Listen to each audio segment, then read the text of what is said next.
നമസ്കാരം. ഞാൻ അഡ്വക്കേറ്റ് ഗംഗ. നമ്മോടൊപ്പം ഇന്നുള്ളത് കലാമണ്ഡലം സത്യഭാമ ടീച്ചറാണ്.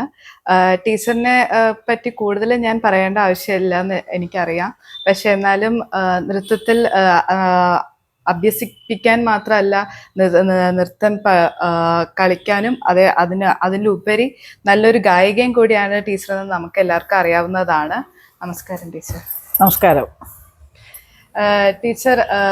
ഞാൻ ഇന്ന് ടീച്ചറുമായിട്ട് ഈ ഒരു സംവാദത്തിൽ നിൽക്കുന്നത് എനിക്കും എന്നെ പോലുള്ളവർക്കും കുറച്ച് അധികം സംശയങ്ങളുണ്ട്.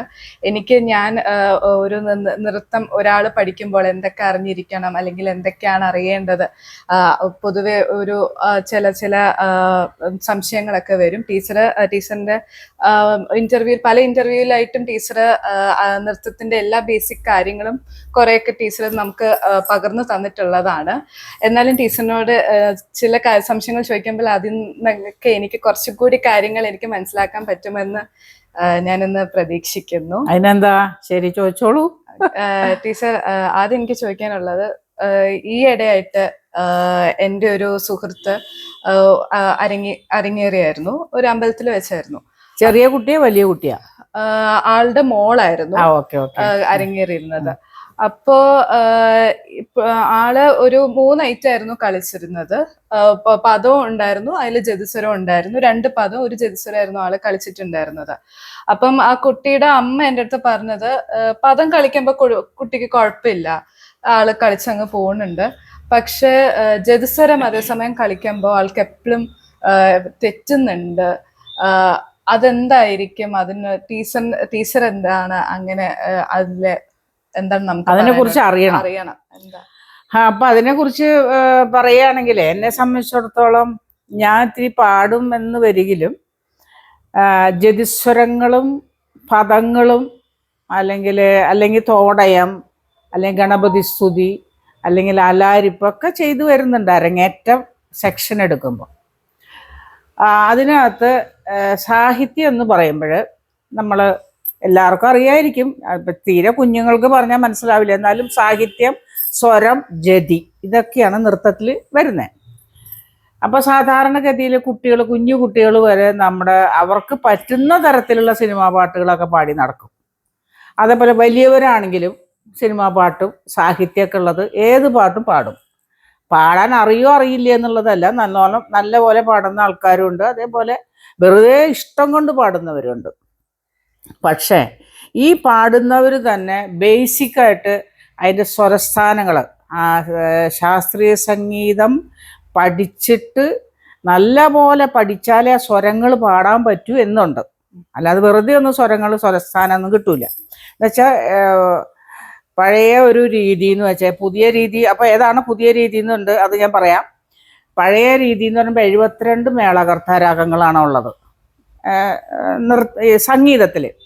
ഈ 72 മേളകർത്ത രാഗങ്ങളെ കുറിച്ചും നല്ല പോലെ പാടുന്നവർക്കൊക്കെ അതിനെക്കുറിച്ചൊക്കെ ഡീപ്പായിട്ട് അറിയാം.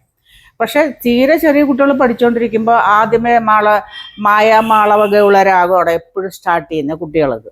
സരിഗമ പദനിസ സനിതപ മകരിസ. അത് വളരെ എളുപ്പമുള്ളൊരു രാഗമാണ്. രാഗം എളുപ്പം എന്ന് പറഞ്ഞാൽ പഠിപ്പിക്കാനായിട്ടുള്ള ആദ്യത്തെ ഭാഗമൊക്കെ എടുക്കുമ്പോൾ അങ്ങനെ വരും. അപ്പോൾ ആ സ്വരങ്ങൾ പാടുമോ എന്ന് ചോദിച്ചാൽ, ഇപ്പോൾ സാധാരണ ഒരു മനുഷ്യൻ അല്ലെങ്കിൽ ഒരു സ്ത്രീ ആയാലും പുരുഷനായാലും വലിയവരാണ് ഞാൻ ഉദ്ദേശിക്കുന്നത്, അവർ പാടുമ്പോൾ പെട്ടെന്ന് കയറി സ്വരങ്ങളൊന്നും പാടൂല. അത് പഠിച്ചാലേ പാടാൻ പറ്റൂ. അപ്പോൾ സാധാരണഗതിയിൽ സാഹിത്യം അപ്പോൾ പെട്ടെന്ന് ക്യാച്ച് ചെയ്യാനും പഠിക്കാനൊക്കെ എളുപ്പമാണ്. നമുക്ക് എല്ലാവർക്കും അങ്ങനെയാണ്, പൊതുജനങ്ങൾക്കും അത് തന്നെ എളുപ്പമാണ്. സിനിമാ പാട്ട് അത്യാവശ്യം പാടാൻ പറ്റും. അപ്പോൾ അതിൻ്റെ ഒരു ഭാഗമാണ് നൃത്തം.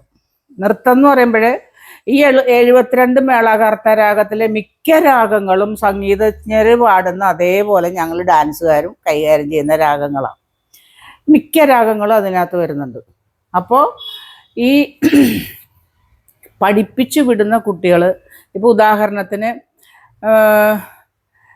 കണ്ണൻ വര കാണനേ പെണ്ണേ കാത്തിരുന്ന് പയ്യൽ എന്നടിമാനെ എന്ന് പറയുമ്പോൾ കുട്ടിക്ക് കണ്ണനാണെന്നറിയാം. പിന്നെ അത്യാവശ്യം മുദ്രകൾ പഠിപ്പിക്കുമ്പോൾ അതറിയാം. പക്ഷെ ആ സ്ഥാനത്ത് സ്വരാണെന്നുണ്ടെങ്കിൽ, ഒരു ജതിസ്വരാണെന്നുണ്ടെങ്കിൽ കുട്ടിക്ക് കുറച്ച് ബുദ്ധിമുട്ട് വരും. എന്നുവെച്ചാൽ അതിൻ്റെ ഉദാഹരണം ഒരു കാര്യം പറയുകയാണെങ്കിൽ ഇപ്പം നമ്മൾ ഒരു ജയസ്വരത്തിൻ്റെ ഒരു പല്ലവി ഞാൻ പാടാം. സാ നി സ രി സ നി ദ പ ധ നി ദ പ മ ഗ മ പ ധ നി സ എന്ന് പാടുന്നു. ഇത് വന്നിട്ട് മിശ്രമാണ്, മിശ്രജാതി ഒരു താളമാണ്. ഈ താളത്തിൽ മിശ്രജാതി എന്ന് പറയുമ്പോൾ 7 അക്ഷരം, തക്കിട്ട തക്ക ധീമി, ഈ 7 അക്ഷരത്തിൽ കിടക്കുന്ന താളം. ഈ താളത്തിൽ ആ ഐറ്റം തീരുന്നത് വരെ ഈ മിശ്രത്തിലല്ല അതിനകത്ത് വരുന്ന സ്റ്റെപ്സുകൾ. വ്യത്യാസം മനസ്സിലായോ? പാട്ട് അങ്ങനെ കിടക്കും. ഇപ്പം ഇങ്ങനെ ഞാനിപ്പോൾ ഇങ്ങനെ പാടിയതുപോലെ ഈ താളം കിടക്കും, പാട്ടിങ്ങനെ പല്ലവി ഇങ്ങനെ പാടിക്കൊണ്ടിരിക്കും. അത് അനുപല്ലവി, ചരണം, ചരണസ്വരങ്ങൾ, അല്ല ചരണത്തെ ഓരോ ചരണങ്ങൾ മാറി മാറി വരും. അതെല്ലാം വരും. ഓക്കെ, ഒരു 5-10 സെറ്റ് തന്നെ ആ ജയസ്വരത്തിലുണ്ട്. പക്ഷെ അതിനകത്ത് തന്നെ മിശ്രമാണ് ഈ താളമെങ്കിലും അതിനകത്ത് ചതുരസ്രം വരുന്നുണ്ട്, തിസ്രം വരുന്നുണ്ട്, ഖണ്ഡം വരുന്നുണ്ട്, സങ്കീർണം വരുന്നുണ്ട്, എല്ലാം വരുന്നുണ്ട്. മിശ്രം മാത്രമല്ല. ഇതൊന്നും കുഞ്ഞുങ്ങളെ പെട്ടെന്ന് പഠിപ്പിച്ചെടുക്കാൻ ഭയങ്കര ബുദ്ധിമുട്ടായിരിക്കും. അവർക്ക് സ്റ്റേജിൽ കയറുമ്പോൾ ഉറപ്പായിട്ട് തെറ്റിയിരിക്കും. അത് മനസ്സിലായി. അപ്പം സാഹിത്യത്തിൻ്റെ പാട്ടുകളാണെങ്കിൽ അവർ പെട്ടെന്ന് കൂടെ ക്യാച്ച് ചെയ്യും കുട്ടികൾ. അതാണ് ആ കുട്ടിയുടെ സംശയം, ആ അമ്മയുടെ സംശയം അതായിരുന്നു. അപ്പം ഇത് ശരിക്കും പറഞ്ഞാൽ ഞാൻ മനസ്സിലാക്കിയിട്ടുണ്ട്. എൻ്റെ എത്ര 10-48 വർഷമായിട്ട് ഞാൻ കുട്ടികളെ പഠിപ്പിക്കുക. അതുകൊണ്ട് എനിക്കറിയാം. ഞാൻ നോക്കിയപ്പോൾ ജയസ്വരം തെറ്റുന്നവരുണ്ട്. പിന്നെ നമ്മൾ അത്രയും ക്ലാസ്സൊക്കെ കൊടുത്തിട്ട് ഈ നമ്മൾ കൊട്ടുന്നത് കേട്ട് കളിയുന്ന ഞാൻ പറയാം കുട്ടികളോട്. ഞാൻ കൊട്ടുന്നത് നിങ്ങൾ കാലെടുത്ത് വെക്കുന്നത് അപ്പോഴും ചെറിയ കുട്ടിയാകുമ്പോൾ നമുക്ക് തിസ്ര നട, അല്ലെങ്കിൽ ചതുരസ്ര നട, ഖണ്ഡ നട, സങ്കീർണ നട, അല്ലെങ്കിൽ മിശ്രമാണ് ജയസ്വരത്തിൻ്റെ താളം, 5ാമത്തെ നട എന്ന് കൂട്ടിക്കുക. അപ്പോൾ ഇതിൽ ബാക്കി 4 എണ്ണം ഉള്ളത് കുട്ടിക്ക് എത്ര പറഞ്ഞു കൊടുത്താലും മനസ്സിലാവാത്ത ഒരു രീതിയുണ്ട്. ചെറിയ കുട്ടികളെ കാര്യം പറഞ്ഞേട്ടാ. ഇത്തിരി വലിയ ഇപ്പോൾ ഒരു 10ാം ക്ലാസ്, ഒരു 8ാം ക്ലാസ് കഴിഞ്ഞാൽ ചിലപ്പോൾ കുറച്ചും കൂടി പറഞ്ഞു കൊടുത്താൽ കുറച്ച് മനസ്സിലാവും കുട്ടികൾക്ക്. അപ്പോൾ അങ്ങനെ വരുമ്പോൾ അതിനകത്ത് തന്നെ ഈ ജതിസ്വരം, ഞാൻ പാടിയ ജതിസ്വരം ഒരു 5, 8, 9 രാഗമുണ്ട്. രാഗങ്ങളൊന്നും കുട്ടികൾ ശ്രദ്ധിക്കുന്നില്ല. ചെറിയ കുട്ടികൾ അതൊന്നും ശ്രദ്ധിക്കില്ല. അത് ടീച്ചർ പാടുന്നു, അല്ലെങ്കിൽ പാട്ടുകാരനെ നമ്മൾ വിളിക്കുമ്പോൾ പാട്ടുകാരൻ പാടുന്നു, അതൊക്കെ ഓക്കെ. പക്ഷെ അവർ പാട്ടിങ്ങനെ ശ്രദ്ധിക്കുന്നതിനെക്കാട്ടിലും ഈ കൊട്ടുന്നതാ ശ്രദ്ധിക്കുക. അല്ലെങ്കിൽ മൃദംഗത്തിൽ കറക്റ്റായിട്ട് അത് വായിച്ചു കൊടുക്കുകയാണെങ്കിൽ അത് ശ്രദ്ധിക്കുമായിരിക്കും ചില കുട്ടികൾ. അപ്പോഴും ടീച്ചർമാർ പറഞ്ഞു കൊടുക്കണം, എന്താ മൃദംഗത്തിൽ ശ്രദ്ധിക്കണേ, മൃദംഗ ആ മാഷ് കൊട്ടുന്നത് കേട്ട് കളിക്കണേ, അല്ലെങ്കിൽ ടീച്ചർ ഇങ്ങനെ തട്ടുന്നത് കേട്ട് കളിക്കണേ എന്ന് പറയും. അത്രപോലെ ആ കുട്ടിക്ക് കുറച്ച് പവർ കുറവായിരിക്കുന്നത് ജതിസ്വരം എന്ന് പറഞ്ഞതാണ്. ഇപ്പം അതിനകത്ത് തന്നെ എല്ലാ ജാതിയും ഈ മിശ്രത്തിൽ വരുന്നുണ്ടെങ്കിലും നിസരി നീത നിസ നീത പരേ മ പ നീത മ പദ മരേ രേ മരേ സരേ മരേ രേ മ പനി മ പനി സരി രി സ നി സരി സ നിര പദ നീ എന്ന് വന്നു.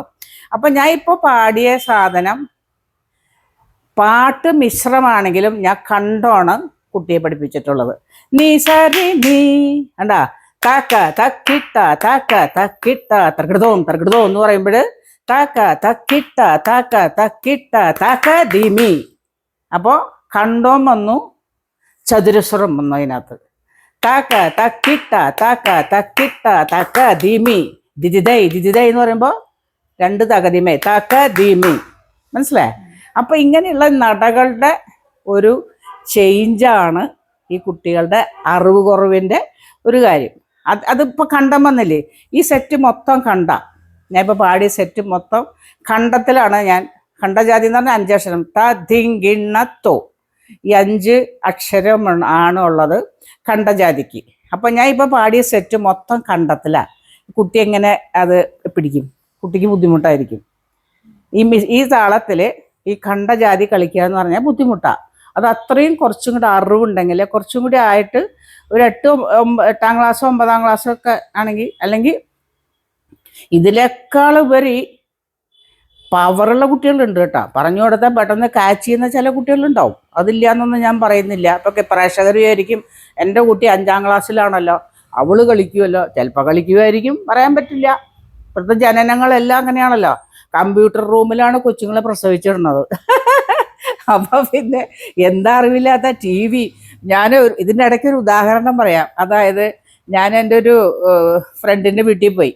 അപ്പം ഫ്രണ്ടിൻ്റെ മോളുടെ കുഞ്ഞ് 2-2.5 വയസ്സേ ഉള്ളൂ.